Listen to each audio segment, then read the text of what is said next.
Welcome, everyone, to the Everything Show, episode 817. I'm your host, Matrix Lord 212, and I'm with Steampunk Starraisin. Here in Hollywood at amberstreet.com. So how are you, sir? I'm okay. I just got done doing a movie. I got it completed. It's not released yet. It won't be released until January of next year. But it's called Slater versus Slater, and you can look it up on Internet Movie Database. It's already got a listing, which is normal when you submit a film to Sundance. And it's about the story of Tom Slater suing his son, Christian Slater. So now, for those that are confused, it's not going to say Steampunk Starraisin made this movie. So, well, I mean, it does say Steampunk Starraisin in the credits. It says. Oh, it does. It does. Okay. I had, under my real name, Christopher Furner, I had directed some movies before, and I needed to be able to get another director producer credit with the same name. If I did a director producer credit, if I did a director producer credit under Steampunk Starraisin, which is for my YouTube, then it would just be more confusing. But as far as I might actually have to update that. I might actually give a credit to Steampunk Starraisin as well. But listen, it's like I have two names, you have two names. It's fine. I mean, you are who you are. Doesn't matter. Yeah. Yeah, I mean, like Tom Slater has 3 credits in this movie under 3 different professional names. If you look at the credits on IMDb, it says there's a guy named Michael de Gainsborough. It's still Tom Slater. And then there's a guy named Michael Hawkins, and it's still Tom Slater. A lot of people are not aware that Tom Slater, in the 70s, when he was on Ryan's Hope and As the World Turns, he was a big soap opera star, and he used the professional name Michael Hawkins. And he hated the name Tom Slater because that was his father's name. So he's Tom Slater Jr. But and then in the 90s, he was in the late 80s, early 90s. He started composing music, and he was in a movie with Robert De Niro. Hold on, let me look that up real quick. Cool. He was in a movie with Robert De Niro, and he was in Midnight Run. He was in Midnight Run with Robert De Niro. He played like a minor big character in there, but anyway, he was still in a big movie. And he started going by Michael de Gainsborough, and so that way, most people, he apparently still has some fans because people were uploading old clips from Ryan's Hope from the 70s onto YouTube, and I was able to see some of his work that he had done on Ryan's Hope, even though I was too young to watch it at the time. Wow. But so I, what fans he has, his fan base, and so there wouldn't be any confusion. I just gave him credits for all stage names that he's used. Very nice. Yeah. But yeah, so it's a general documentary. It's sort of edited the way Michael Moore edited Fahrenheit 9/11 in a non-traditional sense for a documentary. But Michael Moore edited his documentary film like a comedy film, and I edited this more like a dark art house film. So think like Donnie Darko or Southland Tales, if the few of you who may have seen that movie. Very underrated. I saw Donnie Darko, right. The Southland Tales, same director, Richard Kelly. Okay. Now, so you have this movie that's basically in the bag, done, and you have your YouTube channel, right? That you still go to conventions, you still are building up your Steampunk Starraisin YouTube channel, correct? Yeah, I'm trying to. I only have 600 subscribers. Well, 618 subscribers. I'm hoping to get more. It's more than what you had a month ago, though. I mean, you are growing. I am growing, be it a little bit slowly. I'll be humble about that. I mean, I'm gaining like 2 or 3 subscribers per week.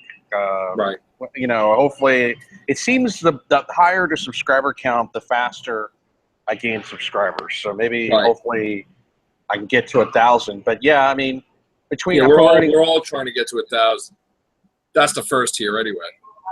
Well, I think the first tier that where YouTube actually gives you a creator reward is 10,000. I think you get some kind of if you get 10,000 subscribers, you get some kind of trophy. From what I I'm sure understand. that's as soon as I get 1,000, then we'll go for 10 And if or you get 2 10, or whatever. and I always was amazed, if you get 10 million subscribers, you get a trophy with a real diamond in it. Oh wow! But of course, if you have 10 million Listen, subscribers, it's one step at a time. Let's just get to 1,000, you and I first, and then we can talk about what's after that. So basically, you have a lot of stuff going for you. I see, but then you also have some issues with your channel. People are just jealous of your success, which I'm not really going into. Yeah, detail. I don't want to mention any names. We're not going to mention it, but I just find it really disturbing that people would do that. You know what I'm saying? I mean, I'm very happy for you, and I wish you all the best in the world. I was talking to Sharon about it, and I said, wow, you really have come a long way building yourself up, and regardless of everybody goes through stuff in their life, but you really, to get a movie out and stuff like that, you have a lot of stuff that's, you're on the upswing. You're doing really well, and I salute you for that. No, thank you. I think this movie will be the break that I need. Even if Tom Slater is kind of a Z-list celebrity, he has a very famous son, Christian Slater. So I'm hoping that content will be interesting enough to get it into Sundance. And then Karina, who was the producer on the film with me, who helped pay the submission fee, she's again going to pay the submission fee for Tribeca Film Festival. So I'm going to be submitting it to Tribeca Film Festival this month. Well, let me ask you a question. If it's in Tribeca, does that mean that you're going to come here to Tribeca? Like, are you going to come to New York? If I can get money. The problem is that would take money for airplane and hotel stay. What I might actually not might. I need to do it. I need to anticipate. Wouldn't the movie company fly you out there if they could, or not necessarily? Well, I am the movie company, and I'm on a bare bones budget. Right. That's the problem. I mean, if I was like working for Paramount or something, yeah, they would, but I don't have the budget of Paramount. I'm Amber. So you need capital, I guess, right? I would need capital. Probably what I'm going to need to do, because Karina, I was talking about this with the other producer on the film, Karina Von Watteville. Her name's a little bit hard to pronounce. If you see this, Karina, forgive me. Anyway. I was talking about this with Karina, and she was saying we just need to anticipate like it's going to get into Sundance, like it's going to get into Tribeca, and try to raise the funds to go there. And so I'm going to start a Kickstarter to see if I can get anybody to donate money, because I am an independent film director, and I am the film company, AmberStreet.com, and that's the way. And so I just don't have a lot of capital. It's easier to do documentary film on a shoestring budget because you don't have to add like special effects. You don't have to make it look like an action film. Right. But, well, how much do you need? Tribeca. Well, what's the first tier? What's your first tier? Well, I mean, like between hotel stay and airplane stay, I'm $2,000. At least a couple $1,000s. Yeah.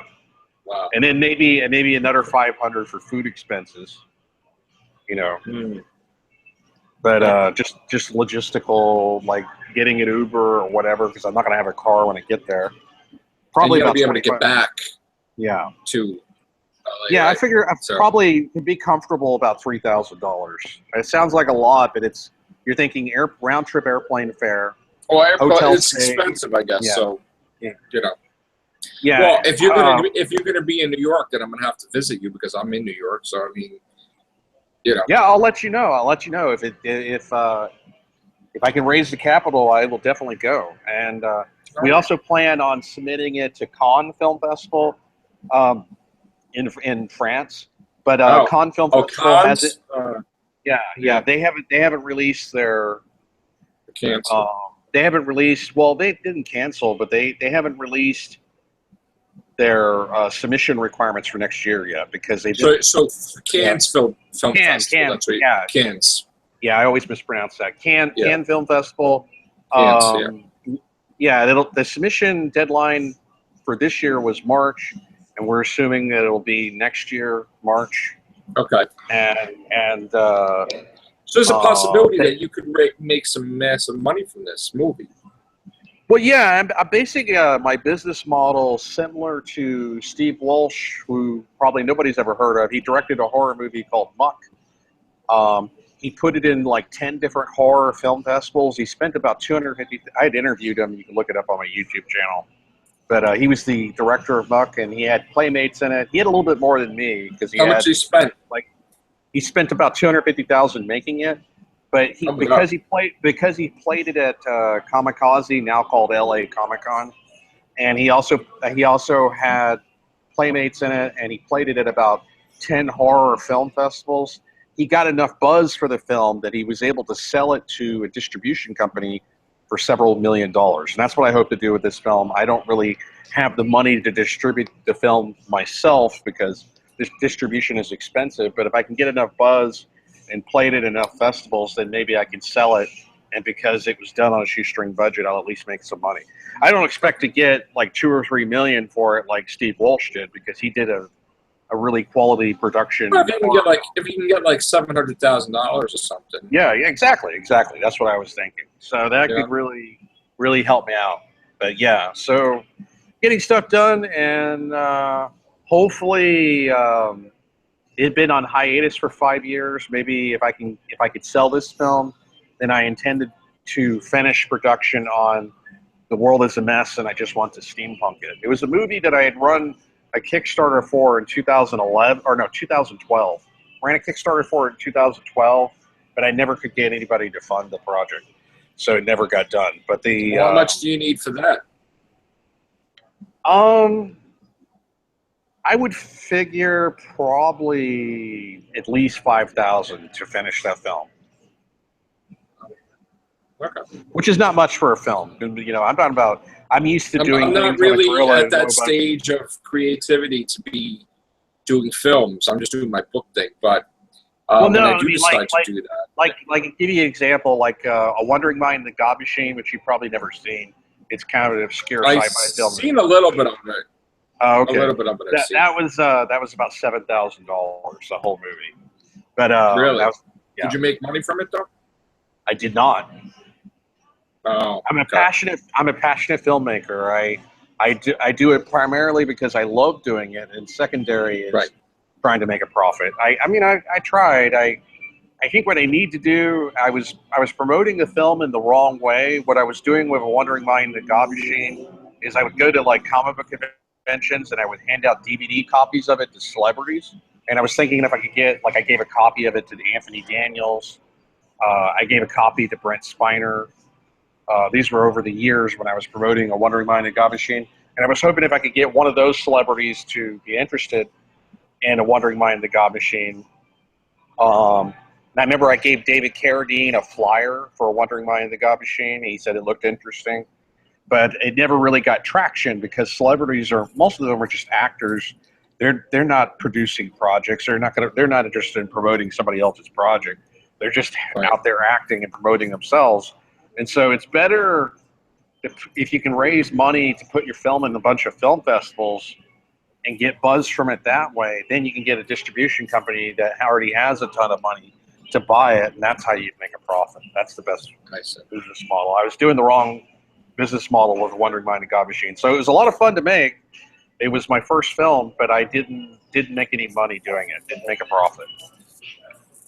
Okay, so I thank you for being the head of the show the topic for the Everything Show. I wish you all the luck in the world, and we'll be checking in on you from here on out about the status of Slater versus Slater and how you're doing. And thank you very much. All right, Steampunk. Thank you. All right, guys. We'll be back tomorrow. We have a lot of podcasts coming up with the Real Hoopings cast, talk Doctor Who Christmas and stuff, and some special announcements. So see you guys tomorrow. Take care. Bye for now.